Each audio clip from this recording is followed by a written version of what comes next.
Thank you all for being here. This is a very incredible session that we're going to have about the outlook for the coming year. But unlike any other outlook session, it's going to be high tech. Torsten Sloke, one of our speakers, is somewhere on the earth, and he's not here, but he's going to give a talk that'll frame a lot of these issues.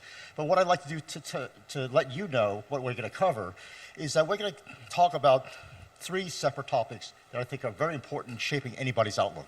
First, the big elephant in the room is about tariffs and what the tariff policy of the United States has done to globalization and how globalization has really changed because of that and what it implies for export-oriented economies here in Asia. The second topic, of course, has to do with interest rates, exchange rates, evaluations, and asset prices, which I think many of you in the audience are interested in. And I think Toss is going to talk about that, and I'll be asking Larry a bunch of questions about that. The third issue is going to cover asset markets and how capital markets are changing and how the mix between private and public markets may be influencing the way you will be conducting your investment strategies going forward. So those are the three main topics that I think will shape everybody's outlook, and a lot of them are structural issues, some of them are cyclical issues, and some of them are very relevant for any kind of policy analysis that you may be interested in doing. So that's the shape of the session. So I see Torsten's ready to talk, and I'll let him start. Thanks so much, Bill. Thanks, and thank you so much, everyone, for coming today, and thank you for having me. So let me share my screen and show you a few slides about how we think about the outlook for the US economy and the global economy. The key issue when we think about the outlook is to try to identify what are the headwinds and what are the tailwinds. And if we look at the list of headwinds, number one on the list is indeed tariffs. So as you can see on this slide, tariffs are, of course, something that's holding the economy back. Why is tariffs holding the economy back? Because tariffs means higher prices, simply more expensive to import things into the US. And as Walmart has been saying, when prices go up, sales go down. So this is the number one headwind. This has been with us now for 6 months. It continues to be a very important aspect of the economic outlook, and it continues to weigh on GDP and put upward pressure on inflation. Secondly, immigration restrictions. This is also a headwind to the economic outlook. At the moment, the Trump administration has the goal of deporting 3,000 people every single day. If you multiply 3,000 by 365, you get that the total number of people who will be deported in 2025 could be roughly around 1 million. Remember also that there are about 12 million unauthorized immigrants in the US. So if we remove 1 million this year, maybe also 1 million next year, that will begin to lower the labor supply, that will begin to lower employment growth, and that will ultimately also begin to put upward pressure on wages in the sectors where illegal immigrants work, in particular in construction, in agriculture, in hotels, and in restaurants. So therefore, immigration restrictions and deportations is also a headwind to the economy. Finally, the third headwind to the economy is student loan payments restarting. Remember, during the pandemic, if you had a student loan in the US, it was put on pause. In other words, you no longer had to pay back your student loan. That pause ended now in May. That means now 3 months ago, if I have a student loan and I'm not paying it back, my credit score and therefore my possibility of borrowing money to buy a car, to buy a house, will be much worse. So that's a different way of saying student loan payments restarting means that more people need to pay back their student loans, and therefore taken together, the headwinds are three things, namely tariffs is slowing the economy down, immigration restrictions are slowing the economy down because now we simply have less labor, fewer people. That means lower employment growth. We saw some of that last Friday with the non-farm payrolls data being weaker, but broadly speaking, this is likely to continue. So this means also a headwind to employment and headwind therefore to GDP. And lastly, student loan payments restarting is also a headwind because now consumers have less money, and that is also holding back, broadly speaking, on the economy at the moment.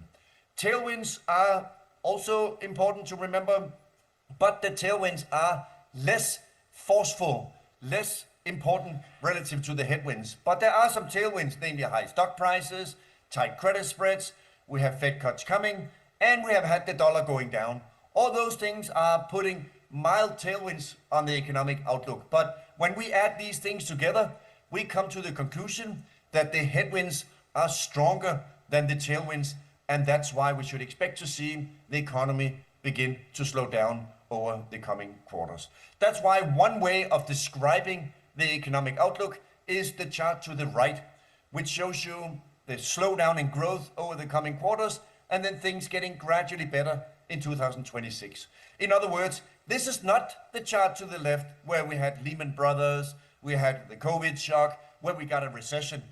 We do not expect that we will get a recession, but there's still an elevated risk of a slowdown, ultimately resulting in a recession. But what we are watching, and therefore important for us as investors, is the three things I have written at the bottom, namely what is going on with the trade war, what is going on with immigration, and what's going on with student loan payments restarting. So in summary, these things combined argue for a mild slowdown, but a slowdown where we at the same time have some upward pressure on inflation.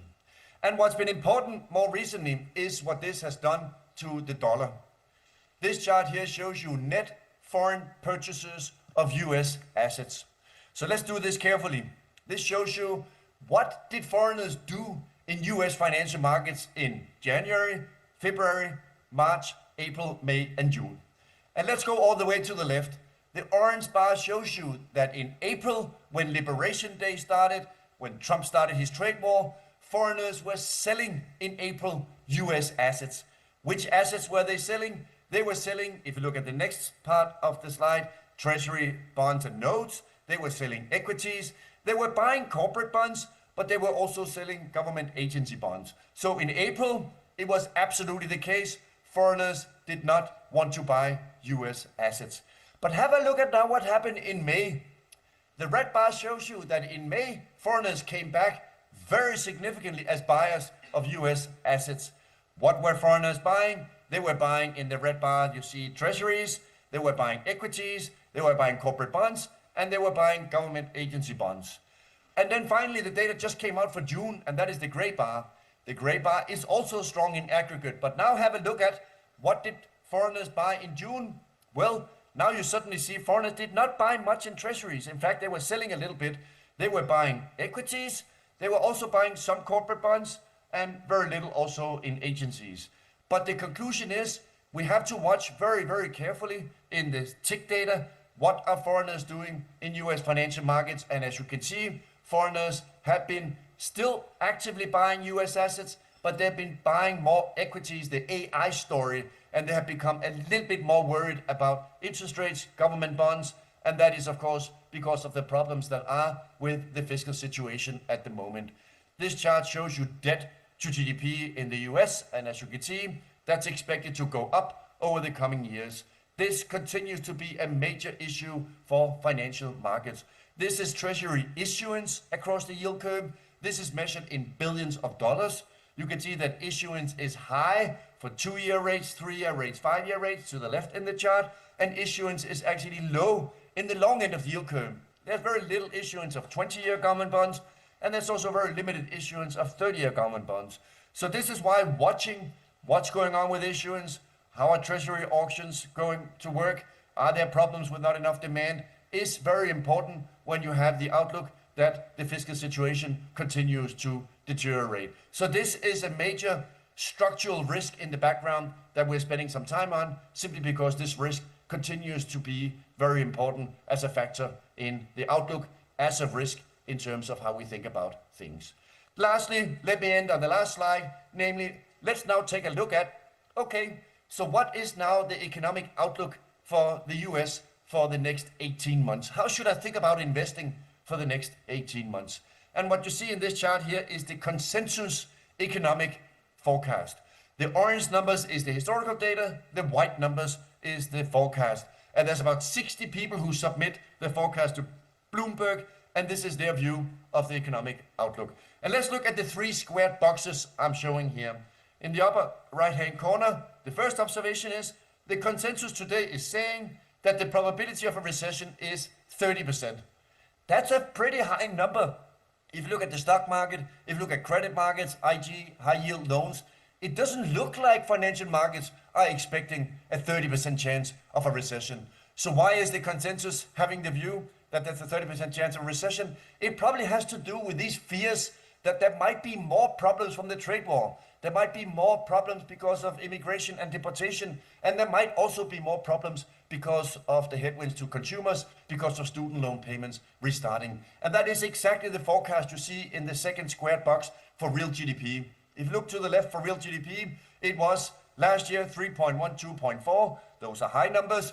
But look at what the expectation is now. It is this Nike swoosh slowdown with 1.1, 1.1, 1.5, 1.8, 1.9. In other words, a gradual slowdown where things get better as we get into 2026. So the expectation from the market, the expectation to earnings in the S&P 500, the expectations to earnings for AI companies, the Magnificent Seven, is that growth is expected to slow down. It will be at different levels, but it's clear that a slowdown is coming in the pipeline because of tariffs, because of mainly most of course the trade war, but also because of the headwinds coming from immigration restrictions and also the headwinds coming from deportations and of course also what's going on with student loan payments. And now finally, look at the last squared box. If you had asked me, growth is slowing down, what do you think will happen to inflation? I would have said, well, if growth is slowing down, inflation should also slow down. But have a look at what consensus is expecting for inflation. The consensus is expecting inflation to go from 2.5 in the second quarter of this year to go up to 2.9312930. In other words, this is highly, highly unusual. Namely, the consensus and the Fed and we at Apollo expect growth to slow down and inflation to go up. That's why investors are now in a situation where there is stagflation in the forecast. And now we need to think about what are the implications for stagflation. And the implications, of course, are downward pressure on earnings, upward pressure on interest rates. That's a very different environment from overheating, which is where we were from 2023-24, Goldilocks, which is a situation where inflation is low, GDP growth and earnings are high. That's where we were from 2009 to 2022. And of course, very, very different from a recession, which is where we were in 2008 and 2020. So the key challenge for us in markets, and Bill, let me turn it back to you, is of course, what should investors do in stagflation when you at the same time have downside pressure on earnings and at the same time upside pressure on interest rates? And one answer to that question is you must be up in quality in debt, up in quality in equity to protect yourself against the risk of both the slowdown in earnings and GDP and at the same time interest rates staying more elevated. So with that, Bill, let me pass it back to you. Thank you, Torsten. What you just saw was a masterful display of why Torsten is so famous. From his days at Deutsche Bank until now, his days at Apollo, one of the largest private equity funds around, he just gave you an example of why economics is called the dismal science. After that presentation, you want to slit your wrist and say, my God, the world is going to come to an end, right? Well, not quite, right? I'm exaggerating, of course. And Torsten, let me push back for you a couple things. Especially, you have been very, very outspoken about the risks of stagflation. But if you look at the United States, it's relatively closed, and most of that was because of tariffs, you say. But the United States is pretty much a closed economy. Imports are about 15, 16% of GDP. When you look at consumer baskets, the people spend about 70% of their basket, of their dollar on services, domestically produced services. They spend about 30% on goods. Of the goods, maybe 25% are imported.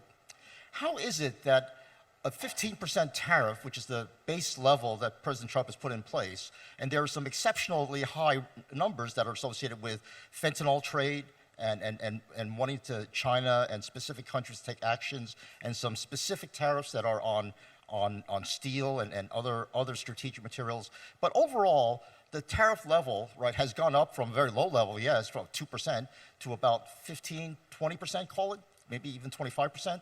How can that little bit of tariff cause such dramatic changes to your outlook and have you worry about stagflation to the extent you do, apart from uncertainty? Yeah, this is a very, very important question. So let's compare Korea with the United States. What is the main difference between Korea and the United States? It is that exports as a share of GDP, exports as a share of the economy is much, much higher in Korea than it is in the United States.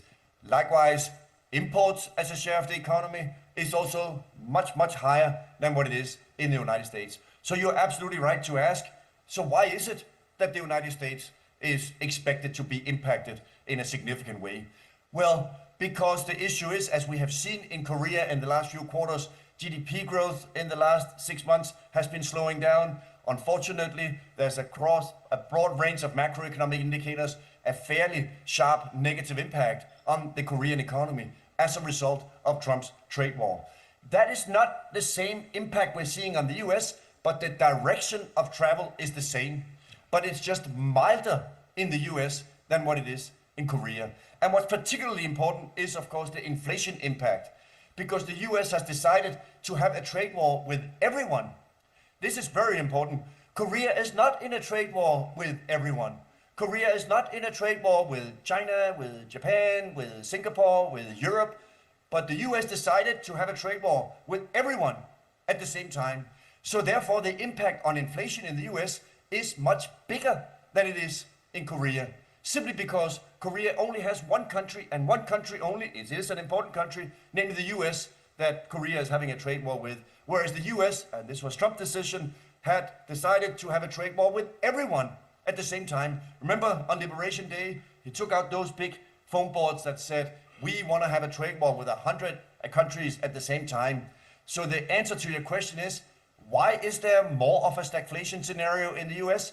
Is simply because Korea is not in a trade war with basically any other country than the US, whereas the US decided to be in a trade war with everyone. And as a result, price increases and inflation to the upside is a much bigger risk in the US, simply because of the choice that Trump made to start a trade war with everyone. Whereas in Korea, Korea trades with Japan, Korea trades with China, with Singapore, Indonesia, Thailand, Europe, and that trade, importantly, is happening without any price increases. So the answer to your question is, there's a slowdown in growth everywhere, but the unique thing is, because the US is in a trade war with everyone, the upward pressure on inflation I showed you in the Bloomberg screenshot is very unique to the United States, and that's why the US is in stagflation and Korea is not in stagflation. Right, and the type of inflation we're talking about from tariffs is a one-time adjustment of the price level, so that when the prices go up during the time it's going up, we have that higher inflation rate. But once it achieves that equilibrium, it should stay there, and the inflation, in principle, should subside, although it may be second or third rounds. But I also want to point out to everyone, remember when Torsten showed you that chart, he said, look at the right-hand side, where growth slows down. It slowed down to a level that was still above the potential growth of the United States. And that, I think, is very important, that right now we're growing at faster than potential, which means a lot of pressure, upward pressure on prices and on inflation. That is not just a one-time pressure, but rather a long-standing pressure. The other thing I wanted to I guess, characterize, and since you characterize tariff policies in such a classic textbook way, I can't help but push back and say, look, the tariff policy that was announced on Liberation Day is not the textbook policy, because Trump did not just announce, hey, these are some humongous tariffs I'm putting on everybody. He said in his speech in the World Economic Forum in January, US is open for business. I want the world to invest in the United States. These tariffs are a way for him to say, come invest in the United States and produce here, because if you want to be a competitor to the United States rather than a partner, I'm going to charge you a lot of tariffs. But if you come here and produce stuff, invest in the United States, bring capital in the United States, bring technology to the United States, create jobs in the United States, and sell to your marketplace by producing in your marketplace, you will have no tariffs, or very low tariffs, or exemptions. So to me, it's not the Trump tariff policy, but the Trump investment policy that includes tariffs as one instrument in that overall package. The package is, he got elected on lower government, smaller government, lower tax rates, and fewer regulations. That was the principal agenda. And then he said, I'm going to put a tariff barrier around and protect you from unfair competition if you decide to be a partner with the United States. So I guess my question to you, Torsten, is the extent to which you think the investment policies can increase supply side enough to offset a lot of the drop in GDP, and also enough supply response to be able to moderate, if not eliminate, the inflation response that you just talked about in the forecast. Yeah, this is also a very important discussion. The issue is, if, as we all know, look at ISM for the manufacturing sectors, that's a very important indicator that looks at, is the manufacturing sector growing, is the manufacturing sector shrinking? And if you look at last Friday, the employment report, what has happened to manufacturing jobs since Trump came into office? And the answer is manufacturing jobs are now negative, meaning we are not seeing, at least up to this point, that significant growth in the manufacturing sector in the US. It may be that that's coming, but at this point, we have both weakness in the ISM manufacturing, which is the number one indicator for asking the question, is goods production coming back to the US? And likewise, we're also seeing weakness in job growth in the manufacturing sector. In fact, it was negative in the numbers that came out last Friday, also suggesting that the manufacturing sector, at least not quite yet, has not grown to the areas and in the direction that Trump has been talking about and asking for. That doesn't mean that it cannot happen. There's a lot of trade deals, including with Korea, with Japan, with Europe, that was signed where there was commitments by foreigners to invest in the US. The only observation today for us as investors is it has just not quite happened yet. It may happen going forward, but at this point, I worry more about a slowdown, while at the same time the upward pressure on inflation. So yes, you're right. If we do have a major boom in the manufacturing sector, then we can sit down again and talk about that supply might begin to lower inflation. But at this point, the high forecast for inflation the consensus has is making me more worried that inflation will be at least more sticky. And one other thing that Torsten was very diplomatic enough and nice enough not to say was that where there was an effort to have an investment boom, like South Korea investing in the United States, messing up the immigration laws and having such strict interpretation of what is a legal and illegal worker has also not helped the Trump administration at all. So certainly there's a lot of difference between what he wanted in theory and what is being put in practice, and getting the legal rights of investors and how you produce in the United States is a question that hasn't been resolved by the administration. We have, of course, Larry Hathaway here. I don't want to leave Larry out of this discussion.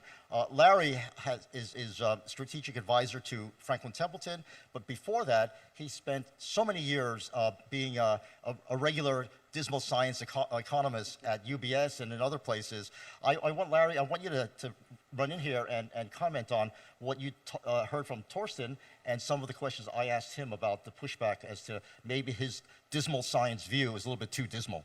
Okay, certainly, and thank you, everyone, for having me here today, and Torsten, great to see you, if only here on screen. It's a great place to pick up on. I'll make a few brief observations, and I'll try to paint my pictures with words, since I don't have slides to accompany it. Broadly, to begin with, I agree with Torsten's cyclical assessment of what's going on, that there is going to be headwinds from the factors that he mentioned, so I won't repeat those. What I might do is just augment it with a few other points. I think one of the areas that at least I didn't hear Torsten mention in his remarks, but I think is also a restraint on growth, is uncertainty. The Trump policies in many dimensions, but in particular the back and forth on tariffs, have unleashed a great deal of uncertainty. Those who are more hopeful, perhaps, than the two of us about the U.S. economy would probably point toward a revival or some pickup of capital expenditures, and for which there are some good reasons. We've talked about maybe money coming in from abroad. I'll address that in a moment. There is, of course, an AI boom in capital spending that is well known and underway, and there are some very, very meaningful, I think, very strong incentives in the One Big Beautiful Bill that will also incentivize certain forms of capital expenditures. However, I think first principles of economics teach us that when people are making decisions about investing in the future, certainty or uncertainty about that future is a key parameter, and therefore it's lamentable alongside the tariffs that the Trump administration has introduced as much uncertainty in the economy, including areas that may affect capital expenditures. So in summary, I think that the economic outlook, the cyclical outlook, if you like, that Torsten has painted is broadly accurate, and I would broadly agree with it, including his observations, by the way, around inflation. Let me then just make one further point, which addresses one part of the question, Bill, that you had asked a moment ago, which is capital inflows from abroad. It is a first principle of economics that the gap between savings and investment in the economy plus the trade gap must equal the fiscal gap, that is, in the case of the United States, the large fiscal deficits to which Torsten alluded. We will probably have to take as given now that the legislation is passed that the U.S. will be in a position of large budget deficits for as far as the eye can see. We have, as I said before, some preconditions for healthy increases in investment. And the tariffs have perhaps many objectives. Even the Trump administration, to your question, had alluded to a number of them. They could be about fentanyl sort of flowing across the border to geostrategic reasons, but certainly one has been Trump's aversion, personal as well as, I would say, policy, to trade deficits.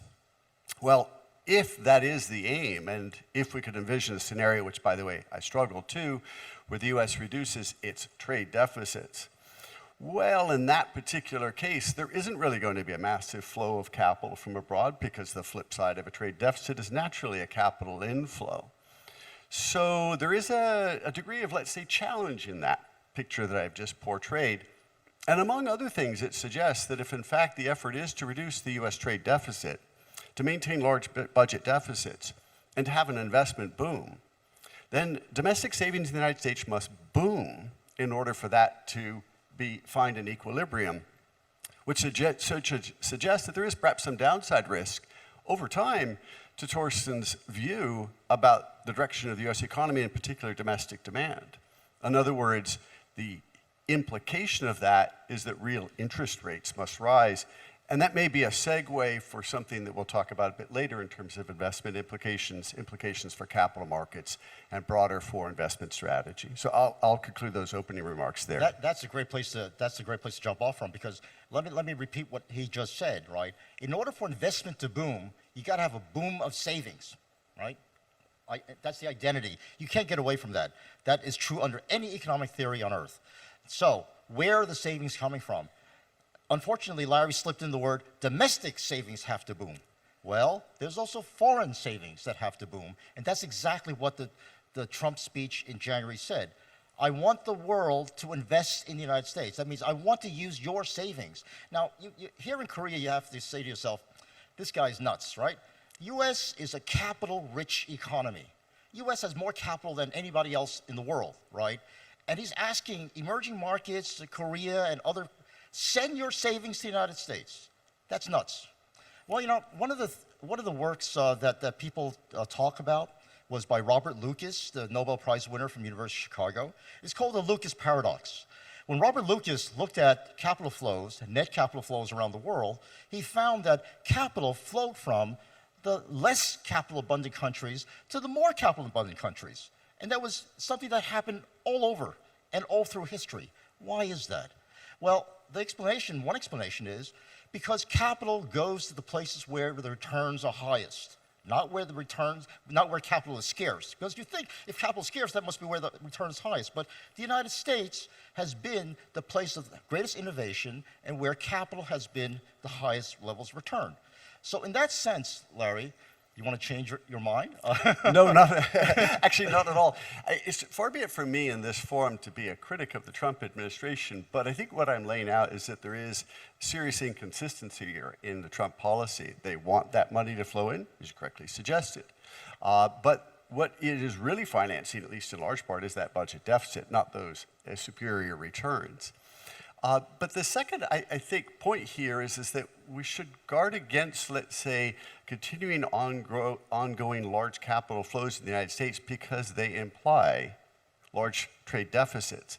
And the question that raises is, how happy is the Trump administration going to be if year after year after year over the coming, let's say, remainder of this term, the trade deficit doesn't shrink? That's, after all, a policy objective of theirs. It seems to me it's entirely inconsistent with the remaining policies, but it introduces more risk that more actions will be taken that are detrimental to both the U.S. and the world economy. By the way, I am not here to be a supporter or an apologist for the Trump administration, but I feel as my role as a moderator, I really have to present the other side, because you hear the standard economist's view is Trump is destroying the world, Trump is destroying the US, and the policies are something that he should have learned in textbook economics when he was at Wharton. And the fact that he didn't learn them means something's terrible. So I'm trying to address a lot of these. So in terms of the overall deficit, there's no question that you have to have more savings and in order to get rid of that kind of a deficit. But you know, the role of tariffs is not to reduce the overall deficit, but it's to switch where you have your deficits.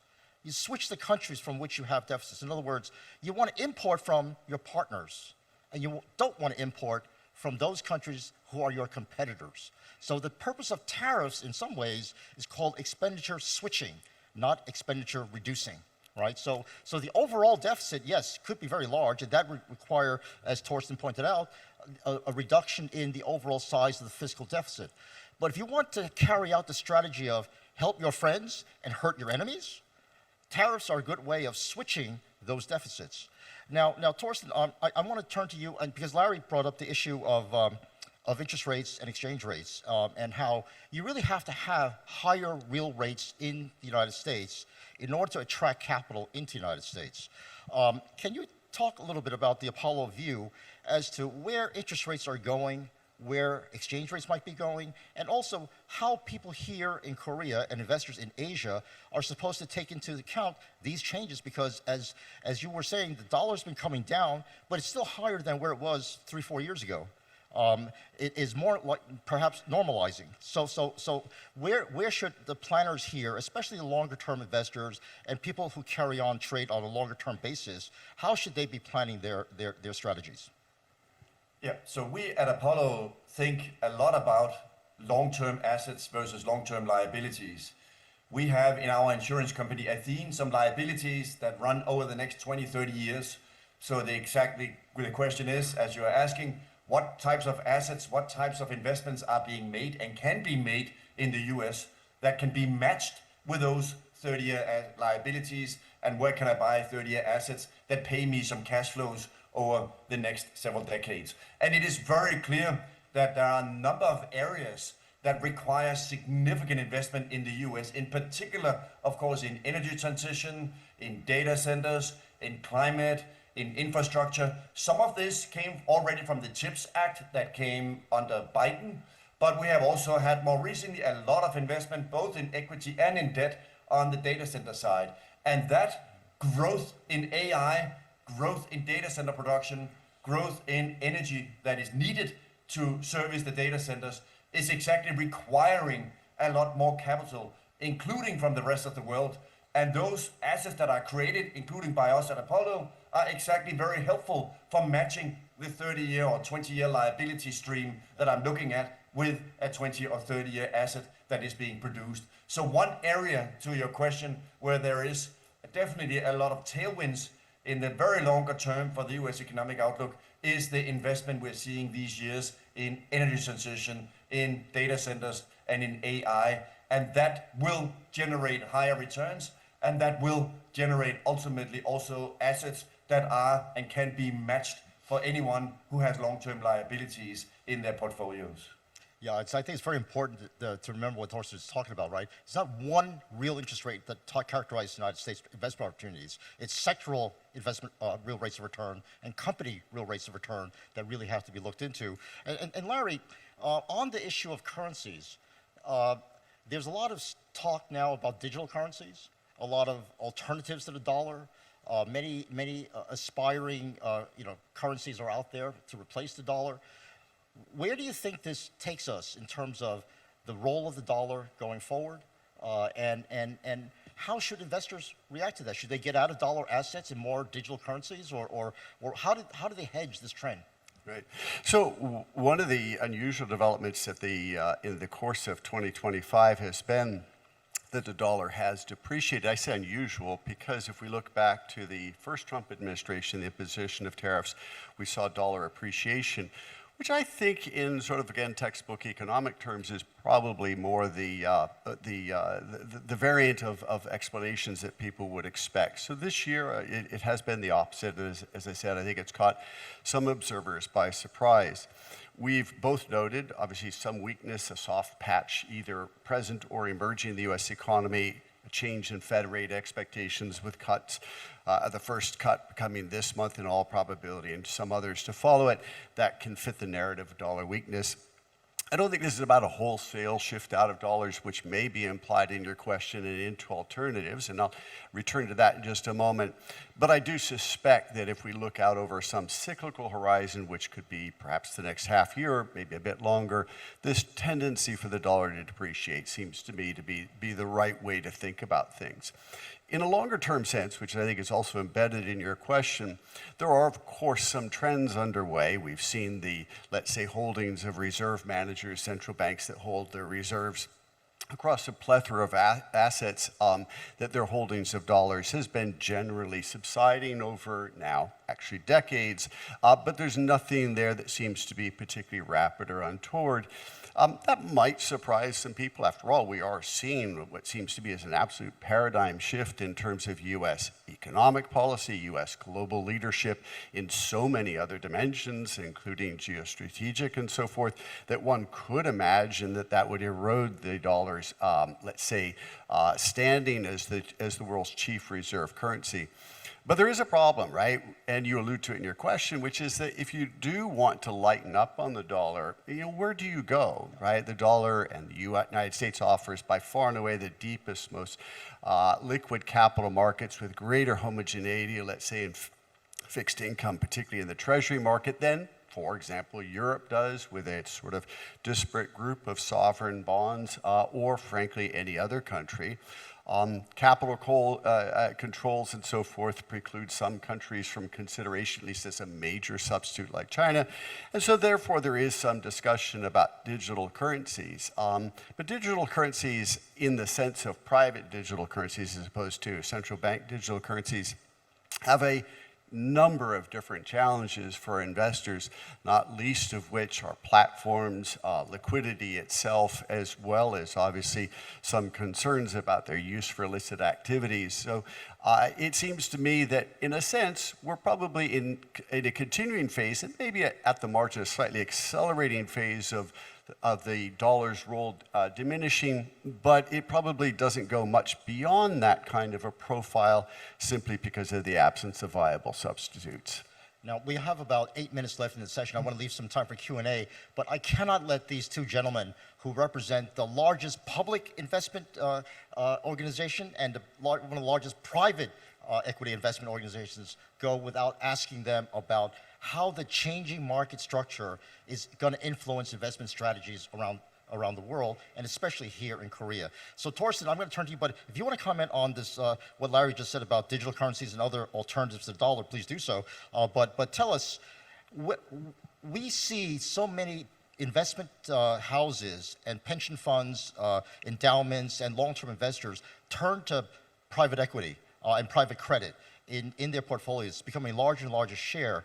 But an interesting chart was shown just recently showing for the Ivy League universities, Columbia, Harvard, and Yale, and so on, their rates of return have been dropping like a rock over the last 5 years as they increase the allocation toward private equity. Now, I'm not claiming it's causal, but how do investment managers handle the question from their trustees about liquidity and lack of transparency and sort of lack of control once they commit their money to private equity or private capital? Yeah, this is a very, very important discussion, and in particular for pension funds and insurance companies with a long horizon. In private markets, you can get something that's risky, something that's safe. In public markets, you can get something that's risky, you can get something that's safe. And what's very important to remember is that there are many private companies in the US and in Europe. 90% of businesses with revenues of more than $100 million in the US are private. So that means that we have a significant share of the economy that is taking place in the private space. So that's why from a pension fund perspective, the modern way of thinking about private versus public is that it is now possible to do fixed income replacement. it's possible to take parts of your portfolio and say, I don't need daily liquidity in this part of my portfolio, but it would be good if I can get a higher return in private markets if I do invest in the opportunities that come along in particular US, but also in Europe, where you have many more private companies. The number of public companies in the US have shrunk from 8,000 to now around 4,000. There are many companies that are delisted because there's a lot of burdens that come along with being public. So the short answer to your question, Bill, is that there's a lot of excitement and there is a lot of possibilities and opportunities in private markets, especially in private credit, where you can get deals that are 100 to 200 basis points higher historically than what you can get in public markets. And that is exactly because managers, including such as Apollo, they can decide how much risk do we want to take. Apollo mainly is investment grade credit risk, and we can also exactly give the loans to the companies out there that you cannot get access to in public markets. So there are so many different dimensions to your question that are important, namely the opportunity set and the possibilities for investing in private credit especially are much bigger, of course, in US and European markets. And lastly, you asked also about private equity. It's absolutely correct that the endowment model has, of course, been struggling because when interest rates went up, the endowments were of significantly overweight in private equity, and higher interest rates, of course, means a higher bar for returns in private equity, and that has meant less exits and less distributions. That's why at the moment, with interest rates still staying higher because inflation is higher, that still means that private credit with a higher level of yields still is where a lot of money is flowing at the moment. Thank you, Torsten. Now, by the way, on the Milken website 3 years ago, I wrote a paper on the rush to go private. And you might want to read that because it talks a lot about the trend that Torsten just talked about in terms of number of public companies that are turning private. Now, one piece that Torsten just wrote and was published, I think it was yesterday, how public markets no longer have alpha. He was nice enough not to say that in front of Larry, so I'm going to say it in front of Larry. What do you say to this guy when he tells everybody there's no more alpha to be had in public markets? Yeah, well, on some levels, he's not wrong, right? We've obviously seen a big shift in over decades away from active management in equities towards passive management, understandable on a number of levels, including obviously at the industry-wide level, some of the challenges around performance. I do see the big numbers here ticking down, so I want to address something that I think, frankly, is more important than alpha in public equity markets, as important as that topic is, Bill. And that is what I think is probably, it certainly is a passion of mine. It's also simultaneously perhaps the most important decision in investing and the least appreciated, which is the building and maintenance of a portfolio, of a strategic asset allocation. And I want to make a comment about that in the context of the inclusion now of alternatives. As Torsten rightly points out, as we all know, large institutions and now increasingly a number of other investors, including individuals, are shifting their allocations toward these alternatives, many of which still have constrained liquidity, although there are ways in which one can now extract liquidity that wasn't present, say, 5 or 10 years ago. Within that, however, and there's great logic in doing that, it has changed, and I hate to be a little bit classroomy here, but it has changed the way that we think about portfolio construction and portfolio analysis. It used to be a two-dimensional problem, risk and return, where risk was measured by volatility, or at least approximated by volatility. It is now a three-dimensional problem over which investors must now optimize. Yes, risk and return are still important, but so too is liquidity. In those periods of market setbacks, drawdowns, and so forth, any investor, be it a pension fund with their assumed liability structure, an endowment with their assumed liability structure, an insurance company with their potential liability structure, they all must ask themselves, am I liquid enough in those moments? And so we are seeing a transition in the industry towards essentially a total portfolio approach, a TPA, that tries to think about how to do these things simultaneously. It's a big body of my work, of my upcoming work personally, but it is, I think, a point that needs to be underscored. As you move into markets, until such time as they become much more liquid than they are now, you must begin to think about how you establish your portfolio, how you manage your portfolio, how you consider risk, not in the traditional ways alone, but also in this third dimension. Thank you, Larry. I'm going to leave it to the last minute and 20 seconds to you guys. What ultimate message do you want to leave our audience here in Korea? Are they going to worry, as you just told them to do, Torsten, about stagflation and the Trump tariff policy bringing the world to the edge of disaster? Or is there some saving grace? And Larry, I guess for you, in this world of pending doom and gloom, what is the portfolio construction that we should learn from this? Torsten?